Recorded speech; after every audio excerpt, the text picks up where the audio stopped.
শুভ সকাল বন্ধুরা, welcome back to my channel. আশা করছি তোমরা সকলে সুস্থ আছো, ভালো আছো। আমিও খুব ভালো আছি। তো যারা ইউটিউব থেকে ভিডিওটি দেখছো তারা সাবস্ক্রাইব করে নিও প্লিজ, আর যারা ফেসবুক থেকে দেখছো ফলো করে নিও। বাবা আর ছেলে দুজনে মিলে সকাল সকাল বেরিয়ে গেছিলো পরোটা আনতে। তো কারণ হচ্ছে কি আমরা তিনজনই আজকে যেহেতু সানডে, আমরা তিনজনই কিন্তু আজকে উঠতে অনেকটাই দেরি করে ফেলেছি। সেই জন্য সকালে তো কিছু খেতে হবে বলো, কিন্তু কাল রাতে কিন্তু আমার শরীরটা অনেক খারাপ ছিল। ঘুমোতে পারছিলাম না, মাথা ঘোরাচ্ছিলো, মাথা যন্ত্রণা করছিলো, মানে কেমন একটা যেন লাগছিলো, অস্থির অস্থির লাগছিলো। তো ওরা কচুরি আনতে গেছিলো, আর আমি এদিকে হচ্ছে বিছনাগুলো সব তুলে নিয়েছি। ঘর পর এখনও ঝাড়ু দেইনি, ঘর পরগুলো পরে ঝাড়ু দেবো।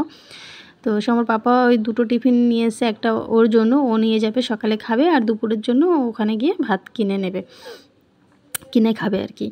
তো এইভাবেই কিন্তু আমরা মিলেমিশে চলি আর কি। যদি একটু দেরিও হয়, আমার বরমশাই খুব একটা কিছু বলে না, জানে, বলে যে ঠিক আছে, মাঝে মাঝে মানুষের হয়, তাই না, আর কোনো দিনই ও কিছু বলে না। তো যাই হোক, তিনজনেরই আজকে উঠতে দেরি হয়ে গেছে। এদিকে দেখো ছেলে আমার রেগে গেছে, ও ভেবেছে পরোটা এনেছে, ওদিকে ওর বাবা তো কচুরি এনেছে। এখন বলছে আমি দিদাবাড়িতে পরোটা দেখে এসেছি, আমি পরোটা খাবো। ওর বাবা কিন্তু ওখানে বলেছিল তুমি এখানে খেয়ে যাও, দিদা দাদু সবাই সেধেছে, কিন্তু ও খাবে না। ও ভেবেছে বাবাও পরোটা নিয়েছে, ও তো আর বুঝতে পারেনি যে কচুরি নিয়েছে। এখন এসে বায়না করছে পরোটা খাবে। ওই দেখো কী মানে কত করছে আমার সাথে। হ্যাঁ, এটা কি পরোটা? হ্যাঁ, এটা কি পরোটা? এভাবেই তো বলে পরোটা। আমি বলছি না বাবা, এটা তো কচুরি। বলে তা আমি ও কেন আনো তেমনি, আমাকে ওই নিয়ে আর আমার সাথে আর কি সকাল সকাল মা ছেলের মহাযুদ্ধ লেগে গেছে। তো যাই হোক, ওকে একা একাই খাওয়ানোর চেষ্টা করি, মানে একা খেতে দেই আর কি। আর ওকে ভাত টাত তো খাইয়ে দিতেই হয়, পরোটাগুলো একটুখানি নিজে নিজে খেতে পারে। তারপর দেখো, এই যে যেহেতু সানডে, দুজনেই এক জায়গায় মামা ভাগ্নে, ওরা আজকে কিন্তু সকাল সকাল উঠে, দেখো আমি আমার ছেলেকে ওই যে আগেই দেখলে ড্রয়িং খাতা পাতা সব রেখে দিয়েছিলাম গুছিয়ে, ওকে বলে দিয়েছিলাম ড্রয়িং করবে। তো দেখো ড্রয়িং করছে, আর প্রিন্সও এসে চুপচাপ বসে বসে দেখছে কি করছে। দেখো কি সুন্দর একটা পতাকা এঁকেছে, দেখেছো? পুরো পেজ জুড়ে, আঁকেনি, ড্রয়িং করেছে, ড্রয়িং করেই আর কি বানিয়েছে। পেন্সিল দিয়ে কিছু বানায়, ছবিটা আঁকেনি। তো যাই হোক, খুব সুন্দর হয়েছে, তোমরাও জানিও কেমন হয়েছে। দুজন ভাই খেলাধুলো এখনও কিন্তু খেলছে, যে আমি ঘর ঝাড় দিচ্ছি না, ওদের কিন্তু দেখা যাচ্ছে না, ওরা খাটে বসে কিন্তু খেলাধুলো করছে। আমি ফটাফট করে ঘরটা ঝাড়ু দিয়ে নিচ্ছে। আর এই দড়িতে সবসময় জামা কাপড় থাকে, কেমন একটা লাগে না তোমাদের দেখতে? আমারও কিন্তু খুব খারাপ লাগে, কি করব বলো। এই বৃষ্টি বাদলের দিন, একটু পরে দেখবে ঝুম ঝড়ে বৃষ্টি নেমে গেছে, একদম কি বলবো আর।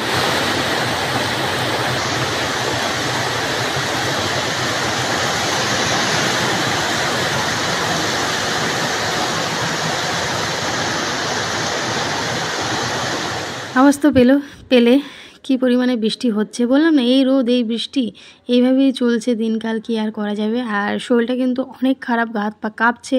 তাও ওই যে নিজের সংসারটাকে আমি ভীষণ ভালোবাসি, সংসারকে ভালোবাসি বলেই কিন্তু সব কাজগুলোকে হাসি মুখে করে নিতে পারি।